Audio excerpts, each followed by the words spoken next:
முதல் வேதனையை குறித்து பார்க்கலாம்.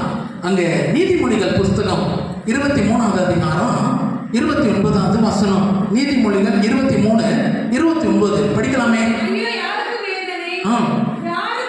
போதுமா? இங்கே பார்த்தீங்கன்னா ஒரு 6 காரியங்கள், எல்லாத்தையும் படிக்க சொல்ல மாட்டேன், எல்லாம் படித்தா நேரமும் இருக்காது. இன்னொன்று அது அந்த செய்தியுடைய அந்த இன்டென்சிட்டி போயிடும். அதனால் சம்மந்தம் இல்லாததை நம்ம படிக்க வேண்டாம், சம்மந்தத்தோடு இருக்கிறத மட்டும் படிக்கலாம். இங்கே அந்த நீதிமொழிகளின் ஆசிரியர் சொல்றாரு, யாருக்கு வேதனை, யாருக்கு காயங்கள், யாருக்கு ரத்தம் கலங்கின கண்கள், யாருக்கு புலம்பல் அப்படின்னு சொல்லி. ஆனால் முதல்ல சொல்லப்படுறது எதுனா சொல்ல பார்த்தா அங்கே யாருக்கு வேதனை.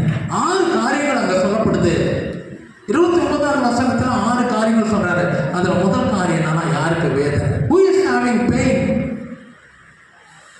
யாருக்கு ரத்தம் கலங்கின கண்கள்னு முடியுது, யாருக்கு காரணம் இல்லாத காயங்கள்னு சொல்லப்படுறது. பார்த்தீங்கன்னா அடுத்த வசனம் அதுக்கு பதில் கொடுத்து படிக்க வேண்டாம்.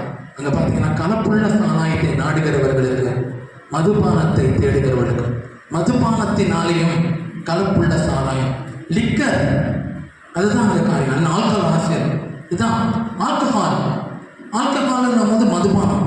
அடுத்தது இன்னொரு வார்த்தை சொல்லப்படுது, கலப்புள்ள சாராயம், லிக்கர். பார்த்தீங்கன்னா இந்த கெட்ட பழக்க வழக்கத்தில் இருக்கிறவங்களுக்கு அங்கே வேதனைகள் காணப்படுகிறது.